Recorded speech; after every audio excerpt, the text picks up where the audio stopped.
Happy New Year everyone, and welcome back to Financial Madness. In this episode, I'm going to give you 3 quick ways that you can make some extra little side hustle money that you can do in this new year and for years beyond. I was doing this at the very latter end of 2020, and in the space of 1 month, I made almost £500. Want to know what they are? I'm Kozan from Financial Madness, helping you be better with your money. Now, the first way to make some extra little cash is to take part in some user testing. Now, these are websites where you log on and then you partake in website or app user interface testing. It's really easy to do, and almost everyone can do this. All you need is a laptop and a headset, and if you've got a smartphone and a tablet, even better, because you'll get access to more and more tests. So how these websites work is that they have a number of companies that approach them whenever these companies do some development work on their website or app, or if they just want particular feedback on a certain area of their application and website as well. So they will create these tests which they'll put on these user testing websites, and you, if you are signed up as a user tester, can log on and do these tests and earn some cash for every test that you do. So it's pretty much like a regular survey, but in this case it'll be a bit more interactive because you have to work with a website or an application to complete the survey. My favorite website to do this is a website called usertesting.com. I believe they are the largest company in this market, and they have a whole host of tests that you can do, and you're typically rewarded about $10 for every test that you complete. So for us UK folks, this works out to be £7 when you convert the dollars into sterling. And the website advertises that these tests can range from about 15 to 20 minutes of your time to complete, but from my experience they do range quite a fair bit. I've had some tests which take no more than 5 minutes, all the way up. I think the maximum that I've had is about 25 minutes, but I would say, yeah, on average it does take about 15 to 20 minutes. To become a user tester, you just have to create an account with usertesting.com, and then you will be asked to submit an example test, and this test will be reflective of the typical test that you'll be expected to see when you do in fact become a tester. Now, this example test will ultimately decide whether the website itself will think you're good enough to be a user tester or not. So what they're looking for is clear sound, so make sure that you do have a headset when you are performing these tasks. Your clear communication, they really promote the idea of saying what you're thinking. So every time you navigate through a website, you really have to just speak out what you're doing and what you think of the website.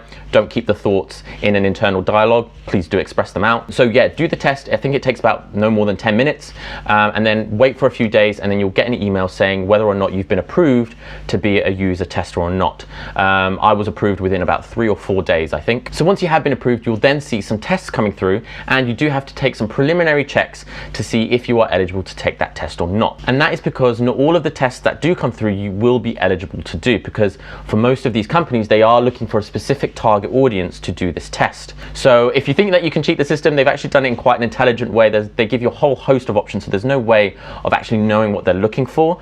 So you really just have to answer honestly, and yeah, if you get given the test, fab. Otherwise, yeah, just move on, and you'll just have to wait for another test to come through. Let's just jump onto my user testing account so we can see an actual example. Cool, so now we are on the dashboard, and as you can see, I've got 1 available test that I can do.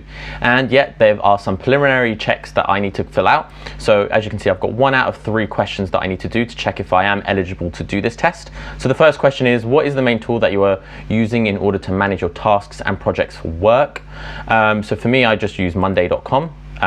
Work in this case, I don't use it for my primary job, but I use it for my YouTube, and I also use a website called Jira. So go next. Which of the following actions have you done on monday.com in the last 3 days? I've done none of these. I've uploaded a file. Let's see, and as you can see, yeah, the test didn't match. So obviously my options meant that I wasn't actually eligible to do that test. If I was to select another one of those options, although it's really hard to tell which option they were actually looking for, so I probably would have gone to stage 3 and then probably would have been accepted to do the test, and I would have got paid $10 to do so. If we go to completed tests, these are all the ones that I've done. So yeah, sometimes you get feedback. I've only got feedback for 1 of my jobs. I got 4 stars out of 5, really useful feedback, but most of the time I don't actually get any rating whatsoever. But as you can see, I got paid £10. This is way back in October. But yeah, I started taking it a bit more seriously in the month of December. So in the space of 2 weeks, I got 10, 20, 30, 40, 50, 60. I've got another one coming soon. So what was that, $60? So yeah, that roughly equates to about £49. So the money actually goes to a PayPal account, and then from PayPal you can actually then withdraw it to your bank account. I also mentioned earlier that it's quite beneficial if you also have a smartphone and even a tablet if you've got one. If you download the user testing app on those devices, there are some tests that are specifically designed, so they won't actually appear on this website dashboard. They'll actually appear and say you need to check your mobile phone or your tablet, and you can do the tests on there as well. That way you get access to more tests and the more money that you can make. So the second way that we can make some extra little cash is to sell some old stuff, because as you know, as we go through life, we generally create some clutter, mainly in the form of clothes, and if we sell those clothes on, we can make a fair buck from that as well. My partner's quite the hoarder when it comes to clothes. He's quite emotionally attached to each piece of clothing, so we had a whole host of bags in our attic that were just there not being used, and I finally managed to encourage him to try and sell them online. So we started selling the clothes online. There is a really good app called Vintage which allows sellers to put their items on there for free. You don't pay any commission, which is a really good thing. I think it's only the buyers that actually have to pay a small commission, and that's how they make money. But from a seller's perspective, if I put my item of clothing on there and it doesn't sell, I don't lose any money. And yeah, and any money that I do make, I get 100% of the returns. I do have a referral link, so if you want to make a quick £5, check out the description box down below and sign up today to get that £5 with Vinted. We also signed up to other sites like Spock and Gumtree, but I have to say, none of those apps came close to the response rate that we got from one particular app, which was Facebook Marketplace, because they have a huge user base, and we found we got the most feedback and interest from Facebook Marketplace compared to any of the other applications. This is where we made the most of our money, and in the last 2 weeks we probably sold about 12 to 15 items of clothing plus a bathroom scale, and we made over £200. One point that I should also mention is that although you get a high amount of interest from Facebook Marketplace, you also get a whole bunch of no-showers. Now these are people that claim that they're interested, and you agree a time and a place for them to collect the item, but when it comes to it, they don't actually show up. And yeah, you can message them all you like, but they'll completely ghost you and you won't hear from them ever again. So just be wary of that. By the way, if you are enjoying this video so far, please be sure to like, comment and subscribe with notification bell on. I release a video every single Monday talking about all things personal finance with the ultimate aim of helping you be better with your money. And the third and final way that you can make some side money that I want to give you is something called match betting. So this idea actually came from a close friend of mine a few months ago who mentioned it in conversation. Contrary to its name, match betting isn't actually gambling, because if done right, you're guaranteed to win regardless of what the outcome tends to be. And don't worry, this sounds a bit dodgy, but I can assure you it is perfectly legal, and any winnings that you do make is completely tax-free. Match betting takes advantage of the free bet money that you typically get from betting companies who try and entice you with free cash.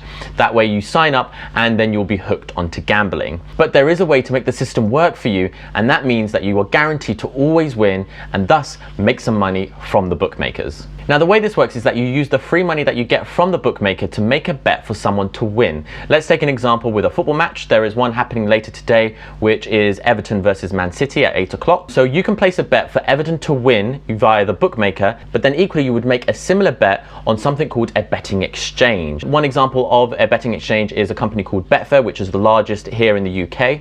So I would go on to Betfair, create an account with them, and bet that Everton will not win the game. So if Everton win, I get money from the bookmaker, and if Everton doesn't win, so if it's a draw or if they lose, I will get money from the betting exchange or from Betfair. Now I know what you're thinking, if I'm winning in one but I'm losing against the other, then surely I'm only just breaking even, or I'm losing some money to some transaction fees. But because the money that you are betting is completely free, it's the money that has been gifted to you from the betting company, you're actually gaining money regardless of the outcome. So I will show you a very brief example on how to do this, but I'm not going to go into too much detail because there is a whole lot to match betting that you do need to learn about, which itself requires its own special video to do, which I'll probably do in the near future. But for the sake of this, I just want to keep this very concise. I just want to show you how you can make some money from this scheme, and I'll give you some links to some further material on how you can really understand how match betting works. These websites are really good at getting you started on the match betting road. Cool, so now we are on a bookmaker called Coral. Now, as you can see, for a new customer offer, you get £20 in free bets when you bet £5. So the first step that we have to do is bet the £5 to get access to this £20. So this is what is typically known as a trigger bet, and this is where you do actually lose some money. And when I say some money, I'm talking about maybe a few pence to maybe £1. But don't worry, you do make up for it within the free bet, so you're not going to lose money overall. So let's take a trigger bet here. So it's Everton versus West Ham, which is happening on Friday. So I'm actually recording this video on a Wednesday. Just go find that game. So Everton versus West Ham. So I would click on 1.95, and then it will give me the option to place a bet, and I would put my stake as £5 and get the return here. So then equally, I would then go over to Betfair. So this is the exchange that I was talking about, and I want to find the exact same games for Everton not to win. So this is what we typically call a lay, is odds of 2. And then you do have to use something called a calculator to find out how this works. Now I know this may sound all very complicated, but trust me, it does get simpler. So I do encourage you to do your own research. For the backing stake, this is the money that I have to put into Coral. So I'll put that as £5. The odds for that one is 1.95. Here, the lay odds was 2. So I'm just going to do 2. And if I believe the lay commission is 5% for Betfair, so we put 5% there. So here, it then calculates it for you. So here it says that I have to put a lay amount of £5. So now I'll go to Betfair and I'll put £5. And then here it says my liability is £5. You kind of want to make sure all of these numbers add up. So here you can see liability is also £5. And yeah, my overall profit will be minus 25p. But that's fine. This is what's supposed to happen. So once this game is over, you will then get your free £20 bet from Coral. Now, I'll do a quick example here of another game. So there is a Manchester United versus Aston Villa. So Aston Villa to win gives me a good chance of making some money. So again, I'll go to Coral.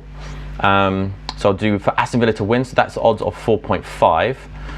So we go back to the calculator, we do free bet now, so we move off from normal. So we put the backing stake as £20. So this is the £20 that's for free now. And I'm going to put it all for Aston Villa to win. So that is an odds of 4.5. So again, I go back to the Betfair and I find the exact same game. So I'm going to now bet for Aston Villa not to win. So here we can see for Aston Villa not to win, so we've got a lay of 4.7 here. So then we go back to our calculator and we put 4.7. So the lay amount that I have to put in is £15.05. So I have to bet £15.05 here. Always check your liability. So the liability is £55.69. On my calculator, it says exactly the same thing, so I know everything's fine. So let's look at what happens. So if Aston Villa win the game, that means I'll get my money from Coral because I betted for them to win on there. So from Coral will give me £70 because I've won, but on the exchange I've lost £55.69 because I've lost the bet, which is equal to the liability amount.